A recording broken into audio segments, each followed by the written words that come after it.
In Charles Burnett's breakthrough masterpiece, Killer of Sheep, originally conceived as his thesis project for UCLA Film School, the audience is offered a rare, precious glimpse into a world which, had Burnett not decided to film it, the chances that anyone else would have are pretty much zero. This world he wanted to depict wasn't even that geographically far away from Hollywood. It wasn't some far-off location no one had ever taken a camera to, nor was it some radically new way of life that movie-going audiences wouldn't have heard about. The issue with putting this world on film was that no one believed at the time that a white audience would have any interest in what Burnett wanted to depict, i.e., a slice-of-life drama about the struggles of poor black people living in the Watts neighborhood of South Central LA. Watts was well known as having been the site of the first major West Coast riots by African Americans to protest police brutality. The Watts riots, or as they are sometimes referred, the Watts Rebellion, had effectively changed mainstream American consciousness about racism. For arguably the first time, at least some white people, had been made aware that apparently it might be challenging to be black in America even if you didn't live in the Jim Crow South. But Burnett didn't want to depict impoverished conditions or oppressive racism or make some fiery political statement with his film. What he had in mind was subtler, more humanistic, a revelatory peek into the minds of the working poor and the soul-crushing conditions of just trying to make a living and get ahead. Deeply psychological and rarely concerned with ideology, the film is an achingly beautiful depiction of work, parenthood, marriage, and friendship. And on top of that, it's easily the most thrillingly shot and composed film ever made for $10,000.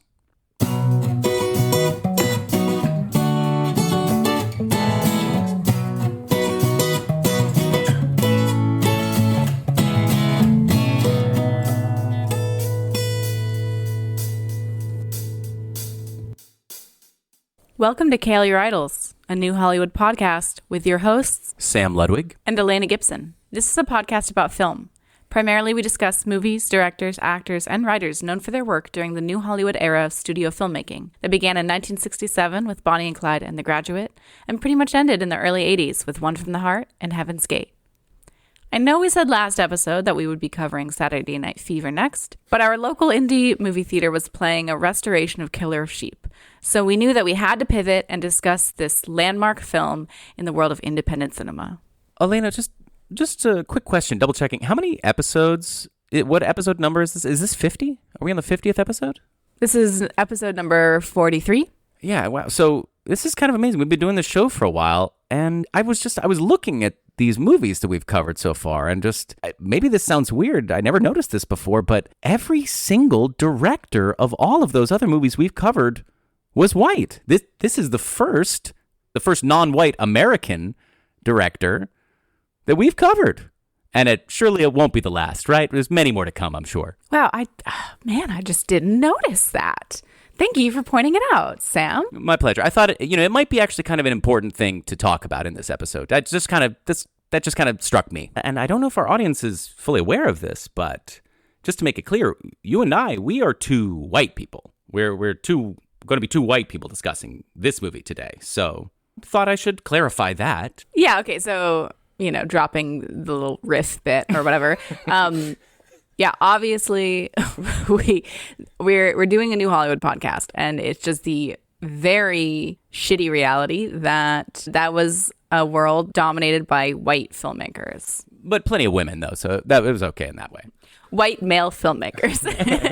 And that's on us for choosing to do a podcast about this. Yeah, if there is any blame really to be get, you can blame us for choosing this entire subject matter. But it is something we've been fully aware of the whole time. We will be covering additional non-white, non-male filmmakers in the future. The problem is just there aren't that many in this time period. And so therefore, thinking long-term about this podcast, we want it to last for a while. And we therefore don't want to, cover all of those filmmakers at once. We want to spread them out. So anyways, this is our first episode with a Black director. And I don't want to say something stupid like, wow, what a shame that people of color weren't given more opportunities back in that time, because that's just the biggest fucking understatement of the world. So yeah, it's fucking sucks. Well, yeah, I mean, and it sort of brings up this odd thing. So this is a filmmaker, Charles Burnett, who is one of the most important filmmakers who's ever lived. One of the most influential, just brilliant filmmakers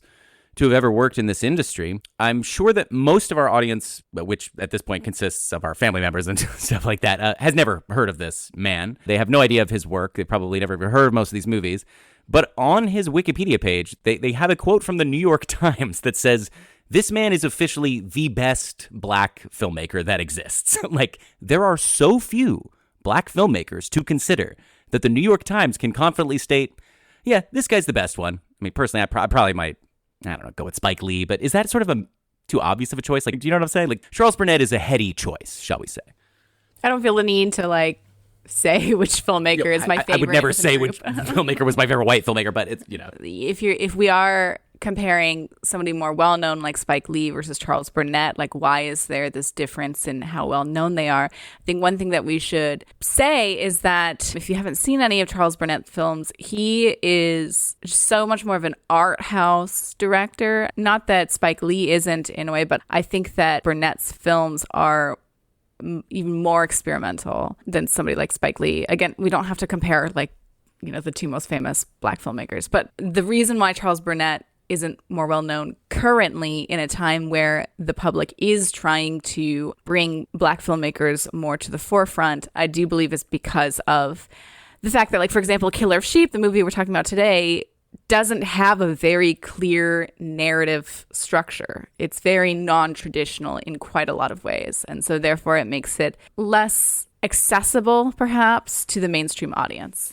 Yeah, Burnett's he's not a very punchy filmmaker. He and the other members of his sort of cohort at UCLA, which we'll talk about more, who make up the early members of what became called the LA Rebellion, which is black filmmakers sort of trying to take control of their own narratives and tell stories that weren't being told. And they're very influenced by foreign films and what was known at the time as third world cinema, Italian neorealism, the films of Satyajit Ray. African cinema. Absolutely. So a truly different sensibility than American film. Burnett is unafraid of showing characters sit in a room and just exist or talk about life in a sort of an almost a Bergman-esque way or a Bresson way. He's totally comfortable in silence and stillness and reality. And yet, I would say Killer of Sheep is an incredibly entertaining film. I don't know if you would agree with that. Yeah, I definitely agree with that. So this was my first time seeing this film for this podcast. And when it started, I was like, wow, this is gorgeous, but I'm a little worried I'm going to be bored because it does very much have that Italian neorealism feel, and Italian neorealism really isn't my favorite genre of film, and we will be discussing Italian neorealism a bit more in a second, I'm sure. But I was worried that I'd be bored, and that just was not the case at all. It was very visually stunning at all moments, perfectly shot in terms of what you see on the screen. There was always something interesting to look at, always shot in a compelling way, and just the small interactions that happen in each scene were incredibly compelling. So I think that if you are considering watching this film and you've started and you think, oh man, this isn't for me, just give it a chance, because I really do think you'll find yourself very entertained by it. This is the kind of movie that is very much for me. And from the second that I start watching it, and you're seeing this depiction of these broken down houses, these kids playing in just this horrifyingly dangerous looking construction site, people's depression with their stupid jobs and their family, and it's pure indie filmmaking. As I've said before, that is really the place that I come from. That is really what sparked my interest in film in the 90s, was the movies that are not directly grown out of this film necessarily, because this film was very underseen for a long time, but grown out of the work of Charles Burnett and people like him. And Burnett is one of them, as well as he's an important black filmmaker, but he's also a very important filmmaker in the history of independent cinema. I mean, it's like him, Cassavetes, Shirley Clark. These are the people who they created the way to make an indie film, and they also sort of created a grammar for independent cinema. Again, we'll talk about the shot composition and stuff, but it's his ability to see, there's fascinatingly weird shit that you can capture in everyday life. Kids playing, adults doing work, adults interacting with each other over mundane details, a person carrying a motor down a flight of stairs. These things can all be thrillingly suspenseful and amazing to watch. And it's just so fascinating because when you're watching it, you are aware that it's a student film. Like, it feels like a student film in a lot of ways because of its exploratory nature and, you know, some of the technical limitations, sound quality, things like that. But at the same time, there's a lot of student films that are like exploratory in the sense that they don't really know what they're doing. They're just trying different stuff out and seeing, you know, what works and what doesn't work. But the thing about the group of filmmakers at UCLA at the time, they would just spend hours and hours debating about, like, what is a shot, what is film, what is film grammar. So the idea of Charles Burnett contributing to the creation of film grammar within the world of independent cinema, like, that is intentional. Like, there was intention behind everything he did, because they would discuss at length the philosophical nature of filmmaking and really think hard about what film is and what it could be. And it's this thing where he's like, okay, I want to show reality. I want to show the actual day-to-day existence of people. But the point is not just to show it. The point is to show a person dealing with life being hard for them. But then there's a visual story happening. Like, there's this shot of the son sugaring his cereal, pouring sugar onto his cereal, and he just looks so angry and upset.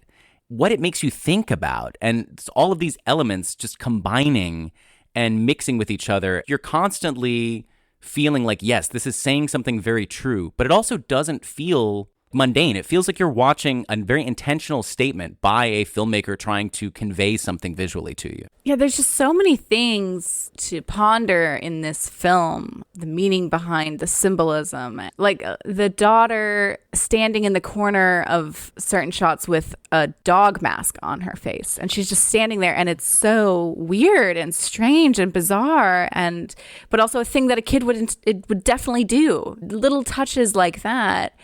Yes, it has Italian neorealism style of, again, we should explain what Italian neorealism is for those who aren't familiar with it, but it has this documentarian-esque, just showing non-actors and showing real places style. But then it has, Killer Sheep has these other more fantastical flourishes on top of that, like the daughter standing in the corner with the dog mask. Yeah, the dog mask is very disturbing to look at. And yet it's, you know, she's just putting on a mask. She's not trying to creep anybody out. This movie is like the ultimate example of getting as much as you possibly can out of stuff you have lying around. And it just made me think, that mask part, about how much masks are helpful in small independent films. Like Halloween, I would say, famously, like, gets a lot out of having a person in a mask. This is not a difficult effect to achieve. You just put a mask on the person. And I thought about, you know, the movie Creep, how he has that wolf mask, and it's a real indie touch, and it just goes very far. Yeah, I was just listening to an episode of this podcast I really like, The Important Cinema Club, and they had a whole episode on men in gorilla suits. It was a really cheap way to have a monster film. You would just hire a guy who had a gorilla suit already. It was always like specific guys who had gorilla suits, and they would just be in these different films, and boom, you've got your special effect, because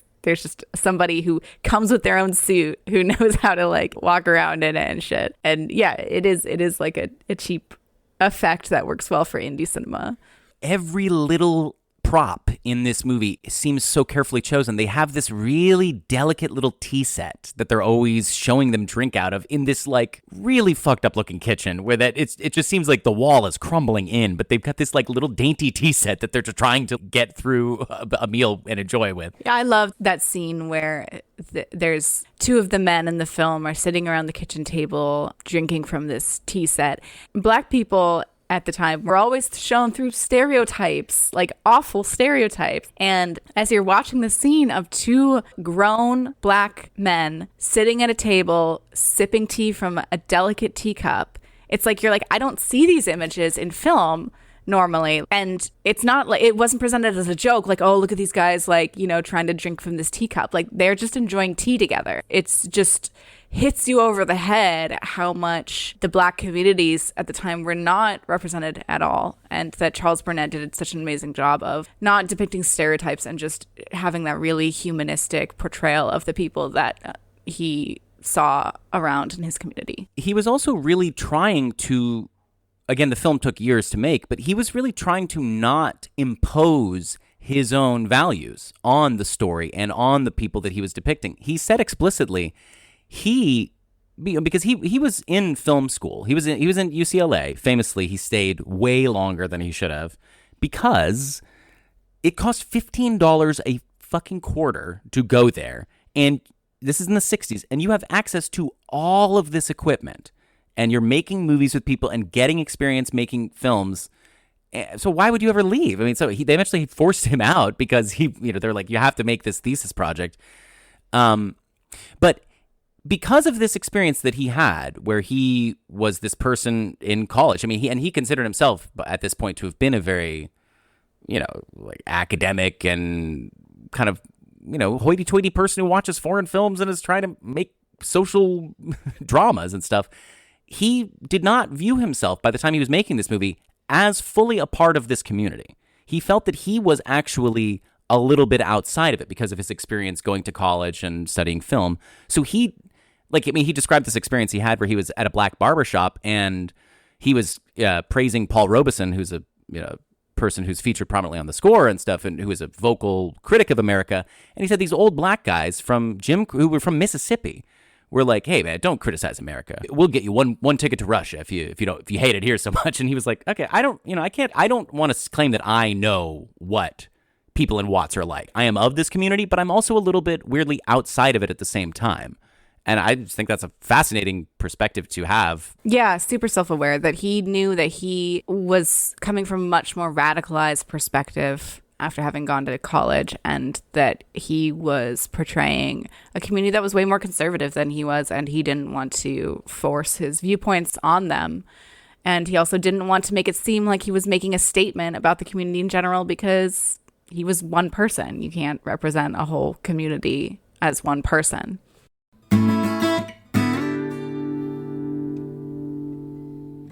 We brought up the UCLA and the LA Rebellion. So let's just talk about that a little bit more. If you're unfamiliar with it, there was a group of filmmakers from the mid 60s to mid 80s that they were all in film school together at UCLA. A lot of them were black. They were also like Latino filmmakers, people of color.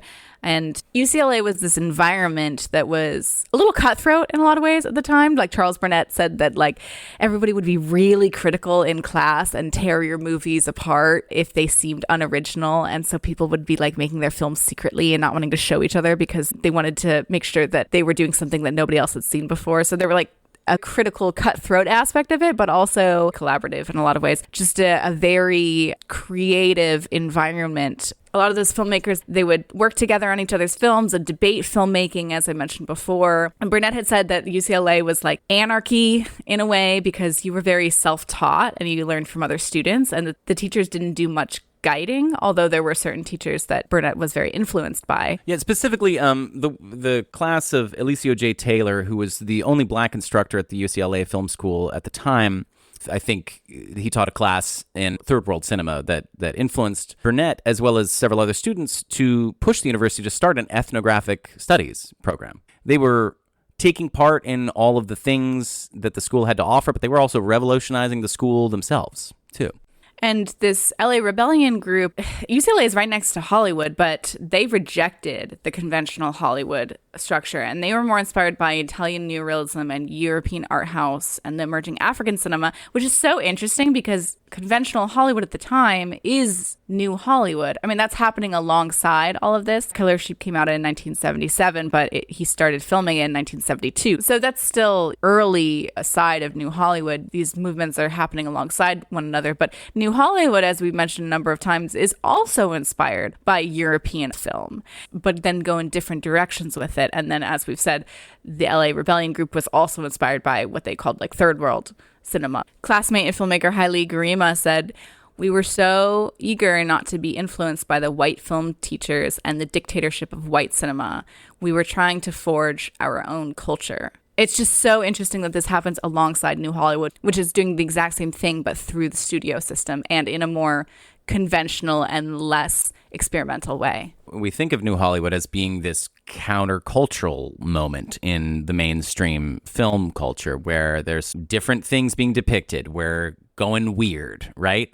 And yet, this is the beginning times of independent film. So it's like indie movies have to be this counterculture to the counterculture. You just always wish there would always be another level down where somebody else is reacting to that. Do we have this now? I'm sure we do. But I mean, like this movie weirdly has some David Lynch vibe, like specifically Eraserhead. Amazing sound design, this feeling of precise control over the effect the sound design is meant to have, precise control of the shots, the beauty in the rundown nature of this world, which that is really perhaps even more than something like the gentleness or the differentness. Is like, this is a movie that's just very, very concerned with building a world for you. You see home, you see work, you see adults, you see children, you see men, you see women, criminals, people who are against crime. And it's really just trying to give you a very multifaceted look at this just totally different sensibility. And this movie is so great. I love Charles Burnett's work. And again, like we said, like the New York Times calls him like the best black filmmaker. And when you're watching this movie, you're constantly being like, this movie's so fucking amazing. I've never seen anything like this before. And then you start wondering, am I overrating this because I've never seen anything like this before? But then you think, no, I'm correctly rating this because I've never seen anything like this before.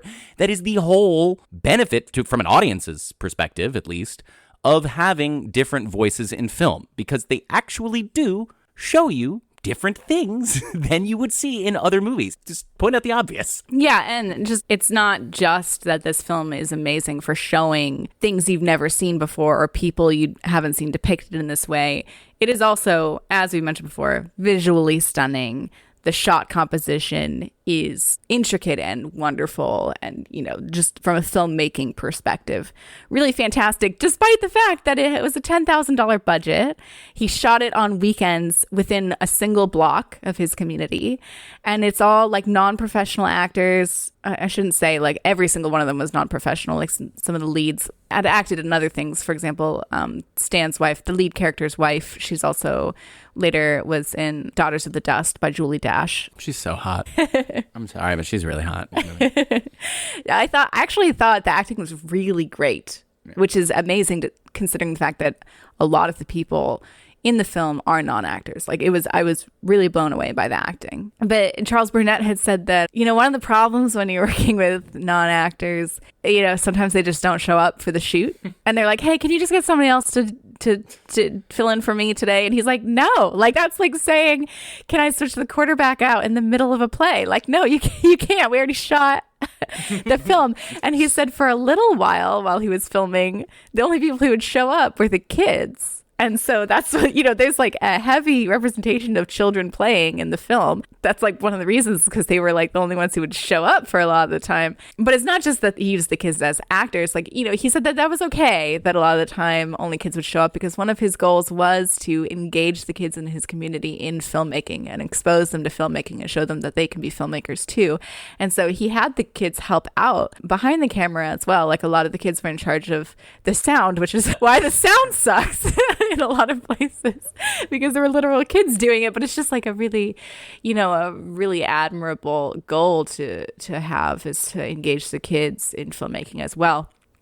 And you do have to keep in mind, this was a student film. He was not intending this film to be released in theaters. Like, he wasn't trying to make money from it. He was just at film school, totally immersed in the philosophy of filmmaking and just making films in a very pure way of expression. Yeah, the kid stuff in this movie is so interesting, because this movie's kind of all about like work, I guess. Would you say that's the central theme? Yeah, it really is loosely plotted, but I do think work is like probably the major theme. Like, initially it was supposed to be a much longer film that was supposed to have 3 parts. And the first part is the lead character, Stan.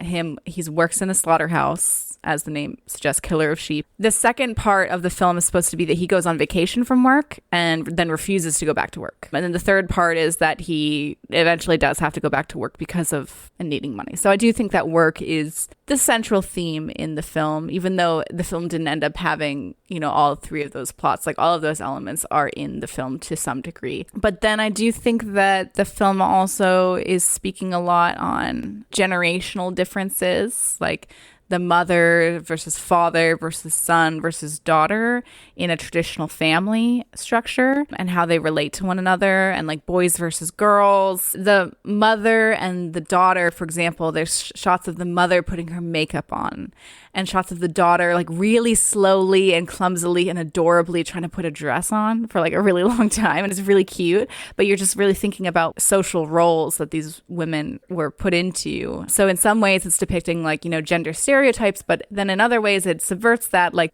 there's lots of scenes of a young boy crying and there's like a scene of this pack of girls hanging out, beating up the boy and like pushing him around and making fun of him. So the gender's also being subverted in ways throughout this film as well. So I think like work is a major theme, different generations relating to one another, and how your perspective changes as you age. I do think that the movie's about a kind of myth of Sisyphus thing, if you're familiar with this concept. The Camus, the philosopher, wrote an essay about Sisyphus, you know, who's the Greek myth. He's a king who gets like sentenced to Hades in the underworld after he dies. His punishment is he has to roll a rock up a hill for eternity, and once it gets the rock to the top of the hill, it falls back down and he's got to roll it back up again. This is his life forever, right? And so Camus wrote an essay about this that's all about finding meaning in life, and his whole concept was you have to imagine Sisyphus happy doing this because this is his work. That's what he has to do. So he has to complete this task.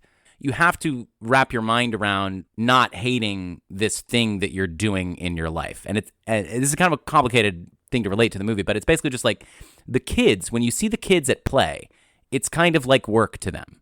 They're all sort of like, okay, now it's time to play, and now we throw rocks, and now we're going to go and we're going to break bottles, right? And it's very like, okay, well, this is what kids do, so we got to go down to the play factory, get our play in, because that's what we do. And I mean, we'll talk about the ending, but I think there's definitely meant to be something about the main character Stan discovering some joy, might be the wrong word, but some kind of ability to not hate his routine in life so much. I do think that's the ending's very mysterious. Like it's hard to say where Stan is at with his job at the end, for sure. But yeah, but the film is definitely about Stan dealing with his satisfaction with his job. Like he is clearly very depressed about his life and what he does. As anybody who kills animals on the regular, no doubt, would be, right? I was like, after watching this film, I was just thinking about the title, of course. I actually think this is a great example of the type of title I like, where it's never stated in the film, but it really adds a whole extra meaning to it. Like it makes you think, like, what does it mean that you're watching a person who works in a slaughterhouse and the title is Killer of Sheep? You're just wondering like what that's saying about him. There's a scene halfway through the film where men from the community approach him and they're like, hey, do you want to make some money? Like, you know, you want some more money, don't you? Like, why don't you help us kill this guy? We will make a bunch more money, and it's gonna be way better if you just help us kill this guy. And you think, oh, okay, this is when like a plot's gonna kick in. You're gonna see like this man who works in a slaughterhouse. He's already accustomed to killing. This is not as huge of a step as you might think. But he says like, no, I don't want to do that. And then you think like throughout the film, at a certain point, he's gonna get depressed enough that he's gonna go back to those guys and say like, you know what?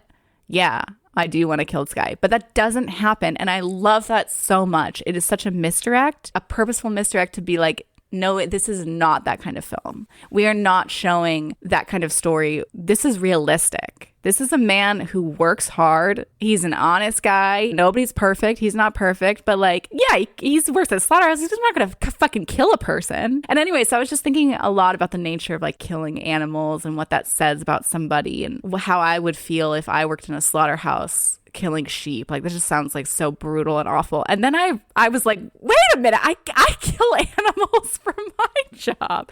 I didn't remember it? No, I forgot. I forgot while watching the movie, and I forgot while contemplating the nature of killing animals for your job. So I'm a scientist. But the ones you kill are small. It is true.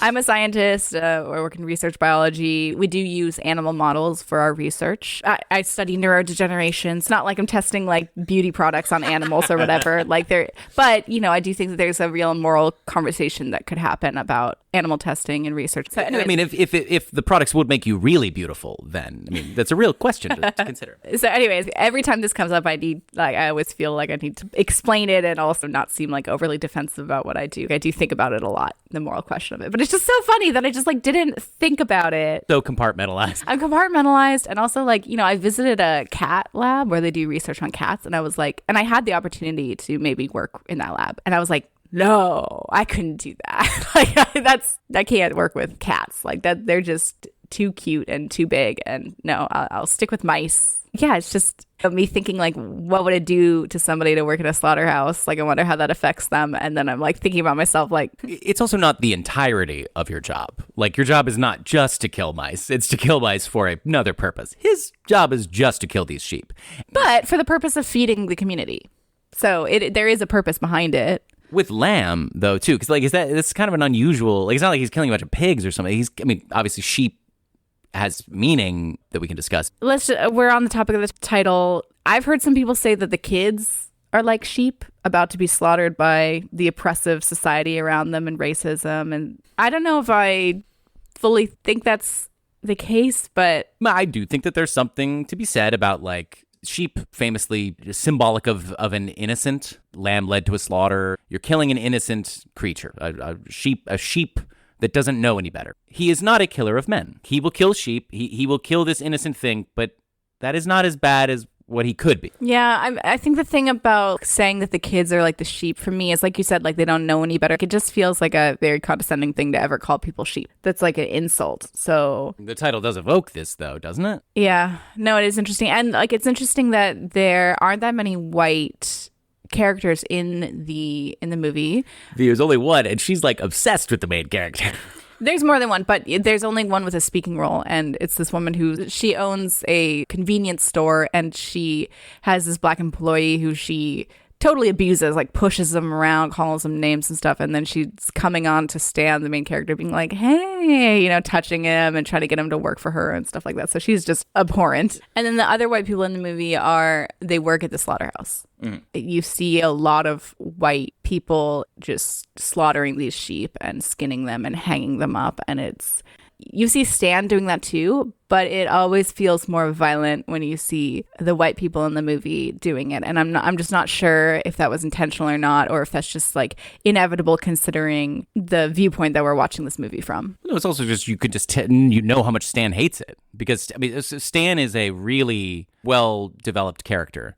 Him as the lead character is sort of on trend and off trend for New Hollywood, because he's kind of like a New Hollywood lead, but he's also different in some ways. He is a sad sack in a way that's not that unusual in this movie. There's a lot of sad sack lead characters in this time period who are struggling to get by and can't get ahead, and oftentimes those people at the end of the movie, they haven't advanced and their life is worse and shit, right? And it's not exactly what happens with Stan. His life hasn't advanced, but he's come to a different place. The other thing about he's this guy who he's really just depressed all the time, and all of the women around are like, dude, you're kind of hot. You would be really nice if you smiled a little bit more. They all find they're all like, you're a pretty cute guy, man. Could you just not be such a dick all the time? He's this desired object, but everyone's just like, yeah, but he's not really that fun to hang out with. I mean, I do think he gets at gender stereotypes. I mentioned that the women, the mom and the daughter, are presented as putting makeup on and wearing nice dresses and stuff. But Stan, his main thing is him working and his relationship with work and his relationship with the times when he's not working and who he is as a person and what is expected of him, what's expected of him in terms of his sexuality. As you mentioned, people coming on to him, commenting on his attractiveness, but not engaging with him more as a person. And then there's this really heartbreaking scene where his wife, who clearly she's taking his depression really hard because he's not being loving anymore towards her. And there's this really heartbreaking scene where they're dancing together. She's trying to get closer to him physically and kind of try to initiate them about to have sex. It's this long scene of them slowly dancing and her slowly trying to get him in the mood. He then at the end walks away and she is crushed. His wife wanting this sexuality from him when he is not in a position to be able to give that because he is severely depressed. That's just another inversion of stereotypes of like what it means to be a man. Yeah, there's another great part where the wife is jealously watching him hug and love his daughter. And you can just tell that the wife is just like, this fucking daughter doesn't have to worry about all the weird intimacy issues that I have with him. But she can just get love from this man, and it's uncomplicated because he's her dad and she's her daughter, and she doesn't have to be his wife. It's like such a complicated idea. You remember that part? Yeah, I do remember that part.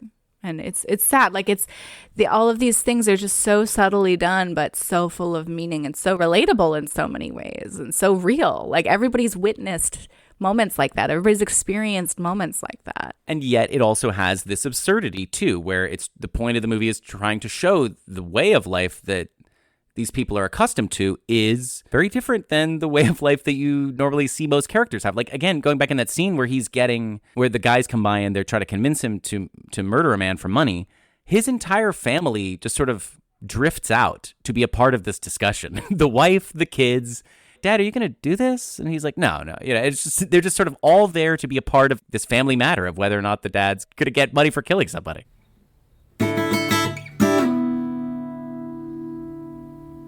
In your intro, you mentioned that it depicts the working poor.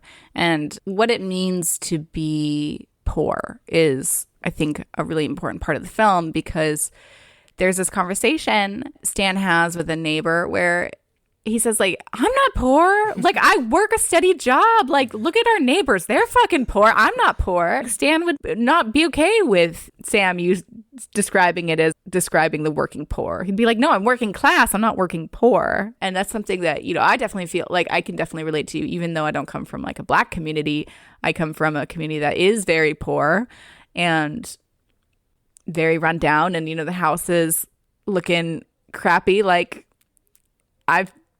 that's definitely like my neighborhood to some degree, like not as extreme degree, but I know lots of people who in my community who've engaged with like non-legal activities to. You're sounding like you have information about these crimes that you don't want to publicly state right now. No, I'm just saying, like, I come from a community that's like on the outskirts of a lot of the rest of society. I don't know. But you're not walking around being like, I'm so poor. I'm a poor person all the time. Sometimes you're confronted with this stuff, but yeah. Right, exactly. That's one of the things. It's like my hackles bristle if somebody. Okay, I remember I had this friend, right, and we were talking about the lottery, and he's like, yeah, that's like the poor person tax, and I was like, fuck you. Like, I knew that he was rich and stuff. We would buy the lottery. I buy the lottery sometimes. Like, people from my community buy the lottery. Like, I used to work in. And it was a smart decision. No, I'm just saying, like, it's not like we're like stupidly like, oh, I bet if I buy enough, I will win the lottery. Like, it's not coming from a place of like stupidity and not knowing any better. We should be allowed to like dream of winning the lottery and wanting and thinking it's fun to like play the game a little bit. Now, some people do have, of course, like a gambling addiction and stuff. That's obviously true, but also just fuck you for saying it's like a poor person tax. We know what the choice we're making when we buy a lottery handle ticket. Ourselves, all right? Don't.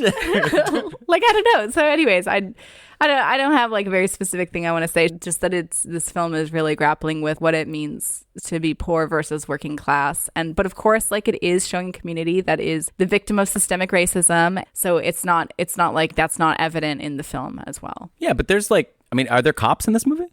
I don't really remember. Are there? I don't think so. I don't think so. I guess that might be a little bit more difficult to get film of people in cop uniform. But it just doesn't feel like the point of this movie. This is a movie about Watts, which was a paradigm shifting moment, the Watts riots in 1965, where it really raised people's consciousness about, oh, I guess it's not just segregation that could be bad for Black people. Like, apparently the cops are extra mean to them. And so, that's on anybody who knows anything about this stuff and is watching this movie about this. You have to be sort of expecting that or thinking that that's going to come into play. And it's not a view of let's show these social ills of this place. It's a view from inside the community. It's a view from inside of this life and what it actually feels like. Nobody is a symbol. Nobody is meant to represent like a racial or social idea. It's meant to represent a psychological idea. Yeah, Charles Burnett had said that A lot of the other students at UCLA, they'd be making socially conscious films where it would be the type of thing where you would observe something that's not right in a community. And then everybody would band together and form a union.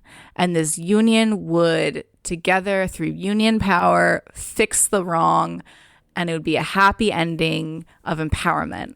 Charles Burnett was like, that's all well and good, but it's not reality. That's not my reality. That's not what I've experienced. That's not what's happening in my community. And so I'm not going to blow smoke up people's asses. I mean, these are not at all his words at all. He's not going to be showing this idealized version of a thing that isn't real. He preferred to try and capture humanity, even though there is symbolism and meaning in a lot of his shots. It's at the same time, like, as you mentioned, no single person is a symbol. They're all people. And he's clearly just more interested in stuff like beautiful photography, characters, story in a way, but he's exploring different forms of story. This movie is really kind of composed of a series of short stories. Within each, it's like one thing kind of happens, and we see how the characters react to this thing, but they string together in a way that make you feel by the end of the movie that you've watched a complete work. It does not feel like a collage. You've seen a complete narrative with a beginning, middle, and end. And just, it reminds me of like Barbara Loden and Wanda, how she had to take out the scenes that made the movie too plotty and too contrived, because that's not the movie that was being made. But that doesn't mean that there's no story. That doesn't mean that there's not a progression. That doesn't mean there's nothing that you should be following. It's just, we mentioned the Italian neorealist, Satyajit Ray and stuff, and I like those movies more than you do. But I do think that this American neorealism that Burnett perhaps exemplifies best is more fun, or it's more entertaining. I mean, it's not. He wasn't trying to go from. I mean, he was trying to make a art house film, but it's not quite as bleak and dreary and without any pop. It might be a thing that I don't understand the language, so I can't really judge how non-actory or non-plotty maybe sometimes people are in other languages, but it just feels like in Burnett's work, he wants to show reality, but it's still a movie. Like, he's still kind of making a movie, you know what I mean? We have teased a bit that we were going to talk a little bit more about Italian neorealism, so let's first say a little bit more about what it is. Italian neorealism was this film movement that happened in post-war Italy, where a lot of the buildings looked a lot like the buildings in Watts. Yeah, so it's a community that's been in post-war Italy, ravaged by the war, and Italian neorealism was all about just capturing that reality and not trying to make it glossy, not trying to make some fun narrative, just showing the reality and its bleakness, because that is what is happening in the world and shouldn't be ignored. So what the filmmakers in Italian neorealism would do is they would shoot on location. They wouldn't shoot in a studio. They'd use non-actors and just show reality through their films. And like a lot of the major filmmakers of the time involved in Italian neorealism, it's like Roberto Rossellini, Vittorio De Sica, Luchino Visconti, the early films of Pasolini. They were also really beautiful films as well, like visually gorgeous. Again, they're not all my favorite. I really like the movie Paysan. That's probably my favorite Italian neorealist film. But, think like Bicycle Thief or Rome Open City, I think is, for me, like a quintessential boring Italian neorealist film. These foreign films like Bicycle Thieves or like the other Italian realism things, I feel like they're trying to use the real personness to capture sadness, and I just don't feel that that's the same impulse that is at play in American works that are inspired by this stuff. Even in the work of Sean Baker, this is a filmmaker who usually casts a lot of non-performers, trying to have them be very real, the kind of people that you don't normally see in a movie. But in every one of his movies, he still tries to make them characters, and he makes them more into actors playing a role within a story. I think if you haven't seen these movies, it's kind of hard to know what I'm talking about. But I don't know of anybody in America who seems to really want to use non-actors for the purpose of depressing you and making you watch a movie about reality that's going to make you upset about the real world. Burnett uses these real people and he elevates them to a higher level. Like he makes them this sort of poetic heroes in a weird way. I disagree. I don't think he elevates them, and I think he does that on purpose. I feel like he's taking a humanistic approach, and he doesn't want to elevate them because he doesn't think they needed to be elevated. They're worthy of attention without being elevated. See, I just don't know. I think Stan is a very complicated character, and he's a sort of hero in a weird way that these characters aren't normally, like these lead characters. Burnett is trying to ground us squarely in the reality of these people's lives, but he's also trying to attach a certain poeticism to it, a certain importance to what's going on in their world. You wouldn't agree? I do think he's doing those things. I do think it's obviously a very poetic film, and it is attaching importance to what's going on in their lives, but it's doing so not because he's elevating them as particular characters, but because that is a truth about any human being. Like, there's importance to every human being. And I guess what I'm saying about that is that might be an American perspective that is not exactly as well held in post-war Italy. Could be a taste thing. I'm just trying to say that there's something about. I'm a very American person. I don't know. You are more of a foreign films person naturally than I am. I consider myself to be very American. Love me or leave me.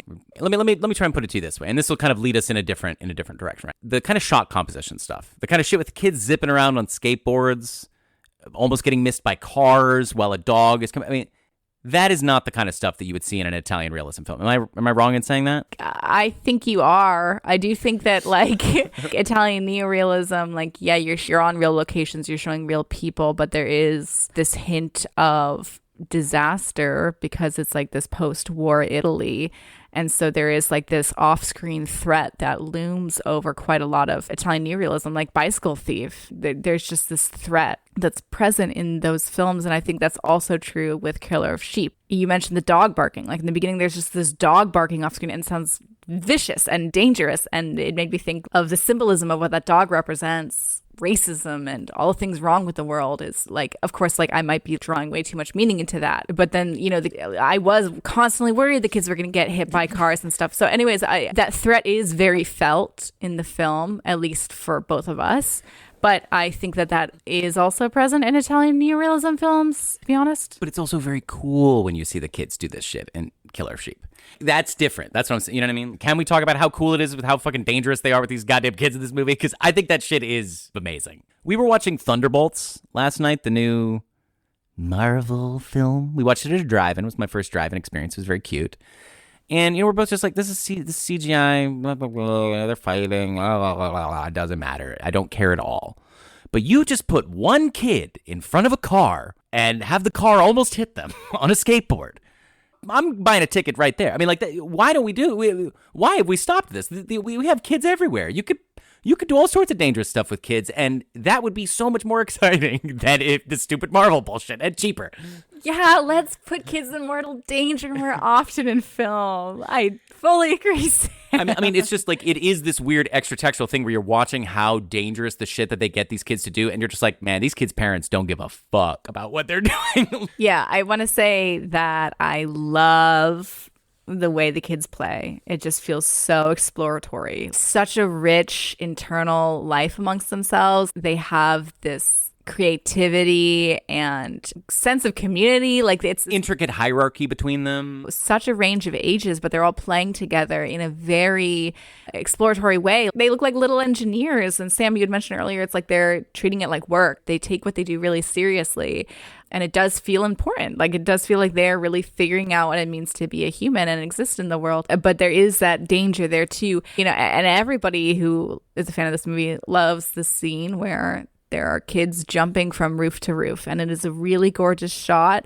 the way the camera's pointing up and then it tilts downward and watches the men walk underneath these kids jumping. So breathtaking. Obviously, that's a reaction everybody has because an image from the film of those kids jumping was used on the album cover of a Mos Def album. I think it's the Criterion cover too. Fucking gorgeous. I mean, Charles Burnett had said that he used to have an interest in being a photographer. But then he had a friend with Super 8 camera, and he just became more, he ended up going into film instead. But you can see that photography sensibility in the film. Yeah, and that shot should remind anybody who knows about Burnett of that origin story that he tells about his friend with the Super 8 camera, because it's so beautiful. So they all, like he and his friends, they all worked at a car wash in the early 60s, or maybe this is late 50s, I don't know. This guy just had a Super 8 camera. He let Charles Burnett hold it once and point it up at an airplane. And that just changed his life. I mean, he said he didn't hold a camera for 10 years after that. But if this person hadn't said, here, Point this camera up at that airplane. Everything would have been different. Clearly, Burnett, he wants to look up at the sky, and just like that shot of the kids jumping over the fucking roof. It's so beautiful looking, but you're also just like, holy fuck, this is so scary. How did they do that? The guy, he has a heavenward gaze, and what he captures up there is beautiful. Like we tear up. I know, right? It's good. I really loved learning about Charles Burnett, how his origin story. He originally wanted to be an electrician, but then he realized a lot of those electrician jobs, you're working for the government or you're funded by the war. And he was like, well, I don't want to do that. That's like fucked up, you know? And he was constantly like discouraged by the schools he went to. They were like a lot of schools he went to, they would say, you're not going to make it. Like, don't bother. Like they'd say that to like the entire class. And this inspired him to have the early ideas that he wanted to make a documentary about his school. He just had this weird sense because of how unsupportive and how shitty the teachers were. He was like, people should see this shit. This is fucked up. The idea of this middle schooler just being like, I wish there was something I could do to show like a documentary film or something. You know, it's just a cool guy. Yeah, he's a really cool guy. And so he was like discouraged from pursuing his education, but he had realized he didn't want to be drafted for the Vietnam War. And he realized that the more classes you took, the less likely you were to be drafted. So he's like, I'm going to go to school. I'm going to go to film school. He also became interested in film because he had this speech impediment. And he said that was also part of the reason he wanted to be a filmmaker. Here's a quote from him. I always felt like an outsider, an observer who wasn't able to participate because I couldn't speak very well. So this inability to communicate must have led me to find some other means to express myself. I really liked a lot of the kids I grew up with. I felt an obligation to write something about them, to explain what went wrong with them. I think that's the reason I started making these movies. I really just love that idea that it's sad that he felt like he couldn't express himself verbally very well. But I love that he took that and turned it into something really beautiful. Clearly a pretty good visual thinker, so it doesn't really matter. And yet, film school. This guy was just such an outside-of-the-box thinker. Like, well, why didn't fucking every person just go to film school and stay in it for 10 years and make films and just stay out of the fucking Vietnam War? I mean, he got a graduate degree. It's just so notably unusual, this pathway. Why weren't other people thinking about this? And the reason is because the concept of film school, I mean, he was part of the first generation of people who went. I'm trying to think of like what an analog would be now. Going to school to be an influencer or something, just like something really out there that people would be like, film school? He lucked out, / was very smart and caught this wave that changed the world. And he also helped to change it from within too. So the film school thing is a very important part of this. Obviously, it's a thesis film.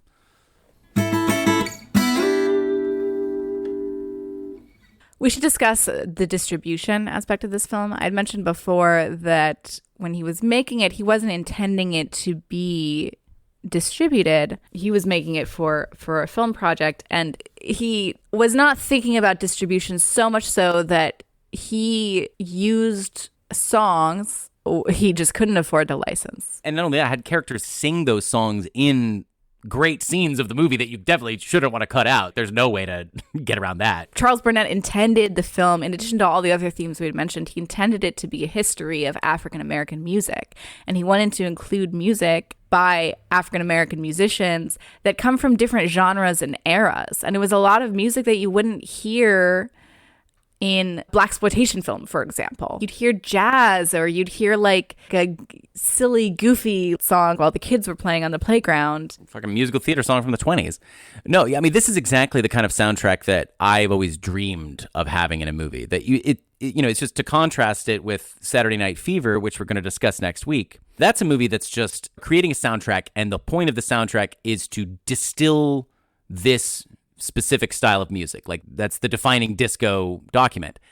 And, that's cool. But this movie, it somehow maintains its eclecticness, but also feels it's forming a cohesion between the vignettes. Because, again, like this movie is very vignette-y, and the music serves to glue it all together. Similar to Altman using those announcements in MASH to glue the different disparate vignettes together. The music in this movie is so crucial. It is such a weird idea to have these different styles, but every single second of music, it works. I mean, this movie, it's just such a strange document. I mean, the whole time you're watching it and just being like, how the fuck did this get made? There's things that he depicts in it where this has to be 100% intentional, but how could it have been? Because the whole point of the movie is to be exploratory. Him having the idea in the first place for all of these scenes and then getting these non-actors, shuffling them around, directing them to walk in the right way. I mean, how many takes could you possibly have gotten of any of these scenes? The whole time you're just amazed, especially if you know anything about how films are made and how difficult it is and how this is a student film. It's crazy. Back to the music, because he wasn't thinking about music licensing, he just put in the songs that he wanted to put in. The film could not be released in theaters. It did play, it played at the Whitney Museum, so it showed at a couple of museums, but it wasn't until 2004 it actually got a wide release. A distributor paid $150,000 for the music rights in 2004, and a lot of that was paid through a donation by Steven Soderbergh, who was very involved in getting this movie released in theaters. And I think it did pretty well. Its box office is listed as around 400,000. That must be not till 2004 when it made that kind of money, when it was finally released in theaters. But crazy thinking about the fact that this is a 1977 film restored by UCLA in the 80s and re-released, although still not playing in theaters, but it did play at film festivals. And so in the 80s, it won the Critics Award at the Berlin International Film Festival. It received acclaim at TIFF, and then 2004 it gets its wide release when the music rights were finally paid for. So just thinking about the longevity of this film and all the different moments it had, thinking about it as a new Hollywood film, but it wasn't even seen by people at the time. It's just really interesting to think about. And part of the story of a lot of these non-white, non-male filmmakers at the time that they are being discovered later on by later generations. Well, and music rights are often the thing that prevents these movies from getting their release. We talked about Pink Flamingos was another movie that had a soundtrack that was largely unlicensed that prevented that movie from getting officially released on VHS and in DVD until much later. But that movie was a big hit. It played midnight movies, a very well-known film at the time. Yeah, but that's because it did these non-traditional ways of being distributed, through the midnight movie circuit. It wasn't playing in a normal way in theaters. Yeah, and Killer of Sheep is never going to be a midnight movie. It's too sweet and meditative and interesting. It doesn't have people eating shit in it. But yeah, the music is it's like a monkey's paw. The music is so crucial to this movie, but it is the thing that prevented it getting maybe the release that it could have had. I don't know if it would have been exactly received perfectly. I kind of think it all turned out the way it should have, in a way. I don't know if it was its moment when it was made. It premiered at the Whitney Museum. It was conceived of as a museum piece. He really wasn't thinking of this as I'm going to make a big hit film at all. But then it got to have this long life, right, where it won awards. And in the mid-2000s, when it was released, it made a number of critics' top 10 of the year list. It almost exists later than New Hollywood. But if its brilliance was acknowledged at the time and recognized at the time, then Charles Burnett would have had more opportunities to make more films. He did make some other films, like To Sleep with Anger is a famous one. It's got Danny Glover in it, a movie that we've both seen. He made a movie with Ice Cube in it. He's made some bigger films, and he's made a number of documentaries and some made-for-TV movies. But still, though, it was only a mild success after Killer of Sheep. We were watching an interview with him, and he was just talking about how he's constantly always just so worried about saying the wrong thing. And by the wrong thing, he's talking about if a film producer says something racist to him, oh, you are not what I expected. I was expecting this angry man, and you're just not like that. He would just have to smile and nod and not say anything in response, and pointing out the fact that that's a racist stereotype. And he had said, I must have said something wrong, though, at some point, because, I haven't worked in a little while. And it's just so sad that he felt that he had to walk on eggshells, and still felt, even while walking on eggshells, that he didn't play the game well enough to get opportunities. And you just know that if he was a white filmmaker, he would have gotten those opportunities. It's disturbing and sad. I mean, this man is a recognized genius. It's not like anybody who knows about this shit is wow, this guy's pretty good, And to be fair, his movies are also kind of weird. It's not he probably is not a person who would ever court a lot of ideas that would sound particularly commercial to white producers, I guess. But he claimed that he did try to go more mainstream. He and he wanted to develop in his career to be to reach more people. So it's not like he is somebody who's always wanted to stay super indie and super esoteric. Yeah, like To Sleep with Anger is not nearly as art house or experimental as Killer of Sheep. You know, it's got a recognizable plot, but it is also more disturbing. It has this unsettling aspect that, for me personally, makes it a more unpleasant viewing experience. I prefer the experience of watching Killer of Sheep because I'm just blown away by the beauty, whereas the themes and what happens in To Sleep with Anger is not like a happy headspace. Not that Killer of Sheep's a happy headspace either, because you're watching a man who's very depressed with his life. I don't know, there's a lot more beauty in Killer of Sheep. But what I'm saying, like, he's clearly kind of a weird guy, Burnett. Unusual sensibility, which is what makes him great, which what makes watching his movies feel different than watching other movies. But he made this masterpiece for $10,000. Okay, can somebody give him $1 million? I mean, I know it's really hard out there for every filmmaker actually right now. I know it's really hard for even white filmmakers to get funding. To bring up John Waters again, he has been unable to make a film he's been trying to make for 20 years. So it's not like it's purely racism, but there's probably also a lot of racism in there too. Because again, Burnett, you know what he can do with a small amount of money. Somebody should be able to give him the resources. Good God.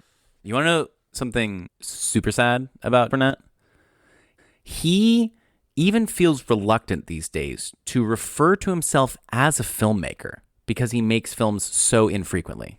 How fucking sad is that? He describes being envious of his plumber. Like when he calls his plumber and just looks at him, he's like, man, this guy's just like fucking doing his job and he doesn't have to fight with people. He doesn't have to worry about the shit. And Burnett, he's like, I don't even know if I really am a filmmaker because it's been so long since I've gotten the resources to do it. It makes me sick. That is awful. Yeah. I mean, do you relate to that at all? I mean, obviously it's like different. Yes, I do relate to it. Yeah. It's different, of course, but like, you know, I've witnessed Sam a number of times. I'd introduce Sam to somebody, like a friend or something, and they'd be like, oh, what do you do, Sam? And Sam, they used to work in an escape room, and they'd be like, oh, I work in an escape room. And I'd be like, inside, but you're also an actor and a musician and a scriptwriter, you know, like you don't want to say any of those things, but you usually don't. Like you don't feel comfortable saying those things when you meet people. That's right.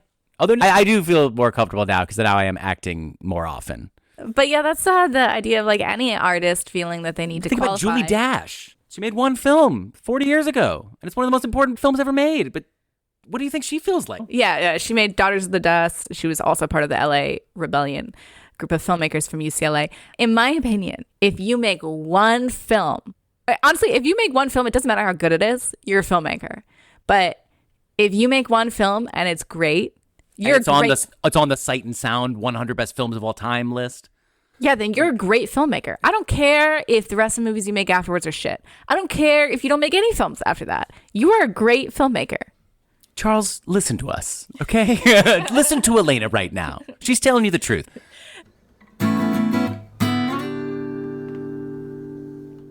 Okay, you want to walk through some notable sequences? I mean, we've already talked about the kids playing, the misdirective potential murder plot, the dancing sequence. Well, actually, I will tell you one visual thing. It's not exactly a sequence. It's a kind of recurring theme is the wife. What's the wife's name? We keep just referring to her as like the wife or whatever. She doesn't have a name. She doesn't have a name? Okay, well then good. I wasn't being a dick. The character doesn't have a name, but she's played by Casey Moore. Yeah, who is great. And again, very hot in this movie. She's so soulful in this film. So sad. She gets a lot of shots where she's not saying anything, but she's saying so much with her eyes. It's really heartbreaking. They picked the perfect woman who's just like, man, yeah, you should fuck your wife. She loves you. She's great. She's nice. Come on. But she wears these dresses all the time. And okay, we haven't said this movie is in black and white. And you can see how vibrant and colorful these dresses are, even in black and white photography. It's kind of amazing. In the scene where the guys are trying to get Stan to kill somebody, you see the wife emerge from the darkness of the house into being visually graspable, but she's still being shot through a screen door. So she's still kind of like blurred out in a weird way. It's just this shot of her just emerging from the darkness, but still occluded by the screen door. He uses frames of doors and windows. There's another part where you're seeing these two guys, or maybe it's three of them. They're sitting in a car shooting the shit, and there's a beer can hanging out on the hood of the car, right? And then at one point of the conversation, they just reach through the windshield of the car to get the beer because there's no windshield in the car. And you didn't realize there was no windshield in the car. Seeing this happen in a movie It's like fucking kind of mind-blowing. Like, there's just all of these things that these are children that you are directing within your shot composition. To skateboard, fall off a skateboard, almost get hit by a car. There's a part where the kids are running away from like a train and like just the train in the background. It comes at exactly the right time. You know they had to time it right. I guess trains come often, so it's not like that would be the hardest thing to time, but they're using everyday objects that you have, showing the motion of kids crisscrossing against these vehicles in a way that it looks very dangerous, but it's also very beautiful. Yeah, or just there's a shot where the two boys are doing headstands against the wall on the front porch right next to the door. So this really nice shot composition where you have that framing of doorways, and those kids their bodies are aligned perfectly with the doorway since they're doing these headstands against the wall, and then the dad just walks up and kind of like knocks them over.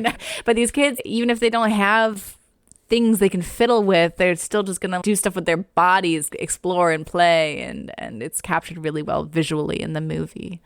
It's such an internal story that you're watching a person deal with something in their brain, but you know exactly what's going on. There's nothing about it that you're like, again, I said there's often moments where it's kind of difficult to interpret, but it's just, the idea of, movies can't be about just somebody struggling with their soul. It's just wrong. You can show this visually. Another thing that's an interesting little theme or motif that keeps cropping up in the movie is injury recovery. People often in casts, or they had something happen to them and it's like, oh yeah, I'll be okay in a little bit. I'm getting better. Yeah, I broke that last week. It'll be fine. And just the little moments of hurting yourself. There's moments of slamming your finger or stubbing your toe in this movie, and it just really captures the pathos of those little tragedies that we all encounter with the world of objects. And so those are examples of accidentally hurting yourself physically, but he shows the people in his film hurting themselves in other ways and not really accidentally. For example, like he's obviously trying to show his community in a very humanistic light, and that involves not always showing their best sides. So he shows men getting together and doing dice games and like gambling amongst themselves, and he expressed hesitancy about including that in his film, but he wanted to include it because it felt real. There's also this sequence with a car battery. Possibly the big action sequence of the movie. It's a long sequence, and it's like slow. Oh no, but I was on the you weren't on the edge of your seat? No, I was, but it's just funny how drawn out it is. But it's like, that's the whole point. But it's funny because of that. Like, it genuinely is funny, and I think it's supposed to be. But yet they have this car they're fixing up. Maybe they shouldn't be spending money on fixing the car up. But the point is to make more money, right? The point is to make more money, but also to have pride in your belongings, to have that symbolism of a nice looking car. So they go to this house to get this car battery from these guys. And there's a long sequence of them like painstakingly walking this heavy battery down these like rickety stairs. Charles Burnett connected this to a real life thing he witnessed involving a car battery. So sure, maybe it's a car motor in the movie, but it's related to this story he witnessed. And he says that whole scene, it's about having gone so far, but not being willing to go an extra inch. Because what happens is they carry the car piece, the motor, whatever, down the stairs. It takes them forever. It's really heavy. They get it on the back of the truck. It's right on the edge of the truck. The truck is parked on a hill. Stan is like, we should push it farther into the truck so it doesn't fall out. And then the other guy's like, no, it's fine. Stan just spent a bunch of money on this. And so they get in the car and they drive up. They're parked on this hill and it just immediately falls out the back of the truck and gets damaged. And they just spent a bunch of fucking money on this thing and they fucked it up. It's funny because it was their fault, like, because they did try really hard, but then at the end it's like, yeah. And Charles Burnett said it's just this thing that he saw a lot in his community of like going so far for a certain thing but not going that extra inch. He remembers one time like discovering this thing that these guys were doing where they were going around stealing car batteries, and it's because their car had a faulty generator. So every night they would go out and steal a battery so that they could use the car the next morning. And Charles Burnett was like, rather than getting the generator fixed, they would just go out and steal a battery every night, even though it would be easier to just get the car fixed. I mean, yeah, it would take money and stuff, but in a way it was easier because it's like a lot of labor to go out and steal a battery every fucking night. And it was also more dangerous to do it. And so Burnett was like, there was this like lack of foresight he sometimes saw, and this culture of doing what was expedient and simple rather than doing the thing that maybe was perhaps better for you in the long run. And so he captured that as well. So although he was not showing the people in his community the way that they would typically be depicted in a film with negative stereotypes, he also at the same time was not afraid of showing some negative aspects of stuff that he witnessed around the people around him. And that's not necessarily things that are specific to his community, but things that are generalizable to just humanity in general. Yeah, what makes that story interesting is that literally everything in the movie is about Black life in Watts, but nothing in the movie is about Black life. Like, that's just a story, them moving the car thing down the stairs. It's just like you're watching some people try really hard and fail at a thing. They sort of bring it upon themselves. They are in this impoverished condition where they're forced to scrap for this piece of machinery they really, really need, but don't really, need that much. But it's like, it's not about, the oppressiveness of society has put them in this thing. It's like, no, let's just psychologically get into where they're at in this moment. He wants to write about people and what makes them quirky. Psychological quirk is the order of the day. Yeah, this is another sequence where they have a day off, like as a weekend. And so Stan and his wife, they are going to the racetracks with another couple, they're friends, and they're all in this car together, and the car breaks down on the side of the road because they get a flat tire. They're in the middle of nowhere and they don't have a spare. Stan's like, you don't have a fucking spare? Like, why don't you have a spare? Like, what the hell, And then they have to go home. Like, they have to like just leave and ruin the car and drive on the rim, presumably. Like, and it's just like, I heard one person point out in an article, I don't remember who it was. Sorry to whoever wrote the article, but one person pointed out like that in a normal movie, they would go to the racetrack and either they would win big or they would lose big. But in Killer of Sheep, they don't even make it to the racetrack. Like, there's just this quirk of somebody not having a spare in their tire because they just didn't plan ahead, and now they don't get to enjoy their day off. And that also feels realistic, like you're just sometimes you just like shit like that happens. Then you just have this awkward encounter with your friends and you don't get to do the fun thing you wanted to do. And that's just life. Yeah. And that's pretty much the penultimate thing that happens in the movie. Wouldn't you just say the little excursion sequence is kind of the last sequence before the ending, right? Well, as I mentioned before, it was originally conceived to be 3 parts, like him at work, him going on vacation, not wanting to go back to work, and then him ultimately having to go back to work. So I do think that was the abridged version of that. Of the vacation part. Yeah, of the vacation part, because he has a day off of work where they were going to go enjoy the racetracks together, and they don't have that. And that also, I believe, is the same day when him and his wife dance. I could be wrong about this, but that this day off, it was supposed to be a reconnection and a romantic moment, and it didn't really happen. And then you see him go back to work again, start a new week off, and the film ends. If you haven't seen this movie yet and you're planning on seeing this movie, we're about to talk about the final end shot, which maybe is something you might want to experience for yourself before hearing us talk about it. So if you do plan on watching this movie, you haven't seen it yet, maybe just skip ahead a couple minutes. I think that might be the weirdest spoiler warning ever, given how enigmatic this ending actually is. It's just, it's like it's not a huge moment or anything, but I do think it's a powerful ending. If you want to see it and you haven't yet, it's worthy of saving it for yourself to experience the way you want to experience it. Agreed. You see him go back to work. You've seen him be depressed this whole time. The film ends with this sequence where he's herding sheep through a gate, presumably about to be slaughtered. The song Unforgettable plays, and you're just watching him interacting with these sheep, and maybe he's smiling. And you're not sure. You really don't know. But maybe he's smiling. And what does that mean? Does it mean that he's suddenly gained acceptance of his life and able to find happiness in it? Does it mean that he actually enjoys working with the sheep, like when they're alive, not when they're dead? Does he like animals? Does he secretly enjoy killing them? Because the title, Killer of Sheep. Does he secretly take pleasure in at least exerting some force in some way and enacting some change in his life where he doesn't have that much power? You don't know. It is so mysterious. and therefore very interesting. Yeah, that's the thing, is it's like outside of the possibility that he's smiling, because it's really not clear. Like you really can't tell if he actually is smiling. He's just kind of making an expression with his mouth big. But of course, this is the ending, so you're kind of like, well, that was a smile, right? Like you're sort of after you see it, you're like, that was him smiling, right? But it's not clear. You don't actually. Yeah. It's so subtle. But other than that, you're seeing him do stuff that you've seen him do other times in the movie. This is not a notably different scene in any way, and yet it's a great ending. And I don't really know why.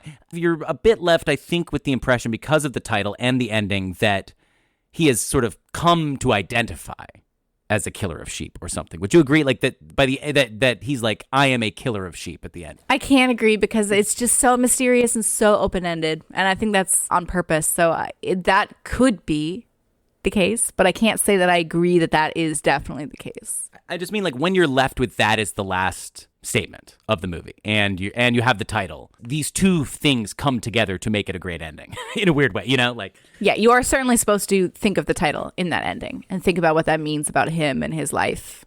All right, briefly, New Hollywood aspects. This film is just so outside of New Hollywood. It's reacting to it sort of by saying we don't want to do what the studio system is doing, but it's really doing its own thing, despite, as we've mentioned, that it has a similar set of influences. Not all the influences are the same. New Hollywood was not inspired by African cinema, for example, but Italian neorealism is an influence on some New Hollywood. I think more of the flashier European art house was more of an influence on New Hollywood than perhaps Italian neorealism. But still, art house films inspired both New Hollywood and Killer of Sheep, and yet they exist in parallel to each other. Shot on location, which is a hallmark of New Hollywood, and also just Charles Burnett's history of film school. He is part of the first generation of film school people, really, and that is a big part of what characterized the movie Brats, is people who went to film school. And a non-traditional main character.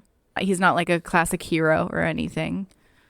Yeah, and other than that, it's kind of hard to say, because this movie feels like it happened later than New Hollywood in a weird way. Even though you're seeing afros, it feels very 70s, but the independentness of it just does feel so ahead of its time, which it was, and it feels more like a movie that you would see in like the 80s or 90s in a weird way, which again is when most people did see it. Yeah, it's true. You want to go Cold Stone rating?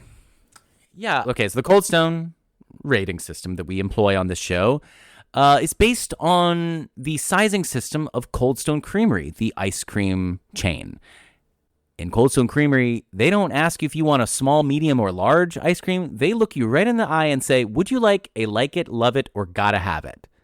And so we have reappropriated this question to put to ourselves at the end of every episode about how we felt about the movie we talked about. Did we like it? Did we love it? Or did we gotta have it? Or does it not even make that scale? And do we say something else like, no, I'm putting that ice cream in the trash, or that was a sample that I didn't like? So what was it for you, Elena? Was it a like it, love it, or gotta have it?